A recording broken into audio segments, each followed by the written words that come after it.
চাঁপাইনবাবগঞ্জের চারালডাঙ্গা সীমান্ত দিয়ে 17 জনকে পুশ ইন করেছে ভারতীয় সীমান্তরক্ষী বাহিনী বিএসএফ।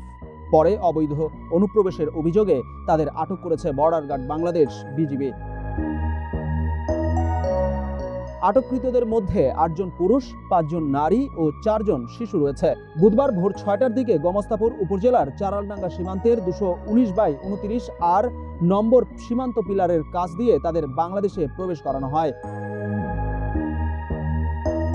করোনা বা যে কোনো ভাইরাসের এগেইনস্টে ফাইট মানি ব্যাকট্রলের লেফট রাইট। নওগাঁ ব্যাটালিয়ন 16 বিজিবির অধিনায়ক লেফটেন্যান্ট কর্নেল মোহাম্মদ আরিফুল ইসলাম মাসুম ঘটনার সত্যতা নিশ্চিত করেছেন।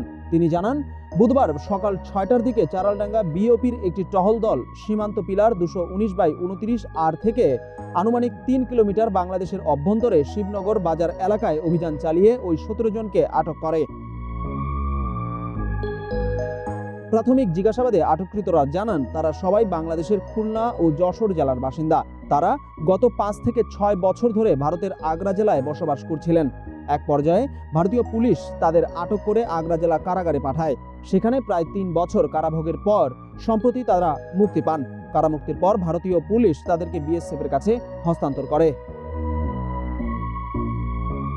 বিজিবি সূত্রে জানা গেছে, পরে বিএসএফের 12 ব্যাটালিয়নের অধীনস্থ টিলাসন ক্যাম্পের সদস্যরা সীমান্ত পিলার 219/29 আর এলাকা দিয়ে তাদের জোরপূর্বক বাংলাদেশে অনুপ্রবেশ করায়।